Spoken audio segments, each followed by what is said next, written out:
Ces sorciers modernes qui surfent sur la vague des nouvelles thérapies, intéressons-nous à une histoire qui se déroule chez nous, l'histoire de Juliano Verbar. Un gourou qui s'évade par hélicoptère, des adeptes prêts à l'impossible qui se retrouvent derrière les verrous. L'affaire mêle fanatisme religieux, crime sexuel et grand banditisme. Nouveau gourou, nouveau danger, voici le premier reportage de ce nouveau rendez-vous des spéciales de l'info, un reportage signé Céline Germag.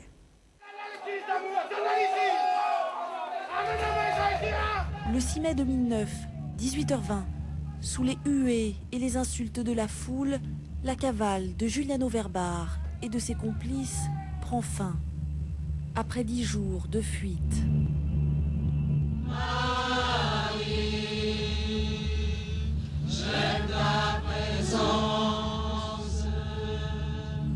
13 novembre 2002, Saint-Paul-Savannah, l'oasis de la paix. Juliano Verbar a tout juste 20 ans sur ces images et est déjà bien entouré. Les principaux protagonistes de cette histoire digne d'un roman sont là. C'est ici que tout commence. Adorer Jésus. Ces mots sont ceux de la Vierge Marie, dit-il. Depuis le début de l'année, le jeune homme dit voir et entendre Notre-Dame de la Rédemption. Elle lui aurait même donné un nom, Petit Lys d'amour. Plusieurs centaines à se retrouver en ce moment même. Le 15 novembre 2002, l'Église, embarrassée par ses messes peu orthodoxes, répond aux médias. Monseigneur Gilbert Aubry, bonjour. Bonjour. Monseigneur Aubry est l'invité du journal télévisé de 12h30. Il a pu rencontrer et s'entretenir avec le jeune homme. Je dis qu'il s'agit de quelqu'un qui vit une expérience spirituelle complexe. Alors il y a des points qui sont valables, mais il y a aussi beaucoup d'incohérences, des comportements du groupe qui s'érigent finalement en hiérarchie absolue. Et c'est comme ça qu'on a la naissance de sectes. Une secte.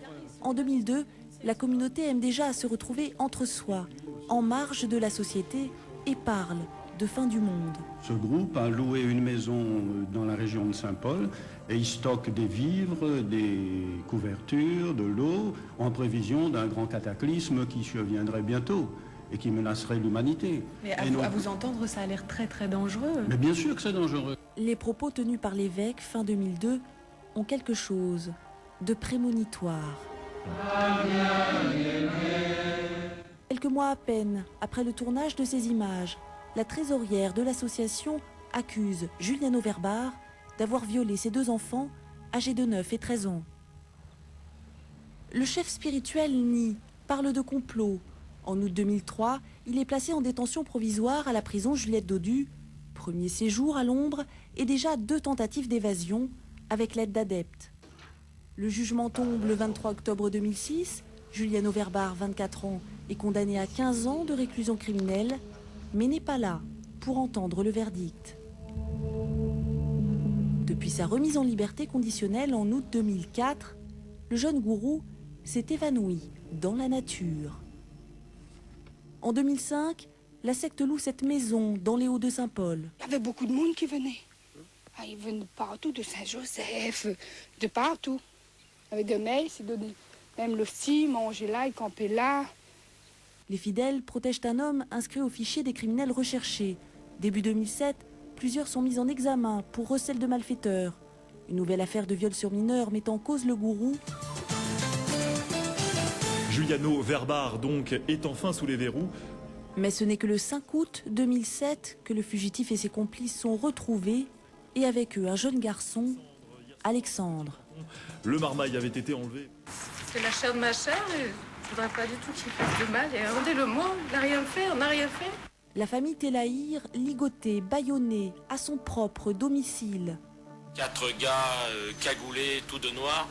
Et l'un d'eux a mis un couteau sur la gorge de mon épouse en disant « Tais-toi, sinon on te tue ». Le 3 août 2007, Alexandre, 12 ans, est la victime d'un rapt organisé de main de maître. La première fois, un mois plus tôt, ils avaient laissé partir le jeune garçon. Cette fois-ci, les ravisseurs adoptent les méthodes d'un commando armé pour kidnapper celui qu'ils considèrent comme le nouvel élu.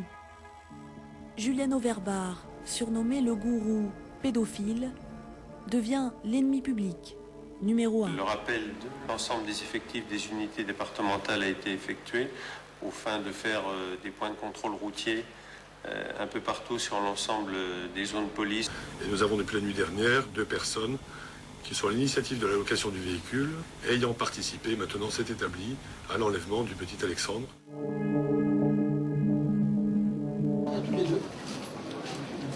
L'interpellation a lieu 48 heures plus tard. Dans cette case du petit tampon, Alexandre est sain et sauf. Quant à Juliano Verbar et ses adeptes... La deuxième affaire.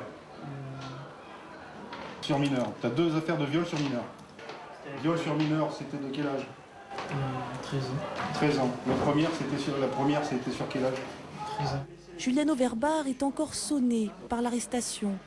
Dehors, les adeptes attendent leur tour d'interrogatoire, menottés et recroquevillés sur eux-mêmes.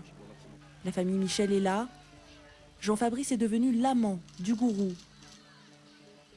Au moment de l'interpellation, le groupe est en pleine cérémonie de prière. Le retour à la réalité est difficile. Il est innocent, innocent. Taisez-vous là. Impossible. 14 personnes sont interpellées pour l'arrestation, l'enlèvement et la séquestration en bande organisée du petit Alexandre. Les familles Dalton et Michel se retrouvent toutes, ou presque, derrière les barreaux. Le réseau Verbar est démantelé, le gourou sous les verrous. Je ne pense pas que la secte ait automatiquement le moyen de ressurgir dans les prochains mois, parce que c'est quand même, là on a quand même touché le gourou. Pas quelques mois, non, mais 2 ans, pour faire évader Juliano Verbar.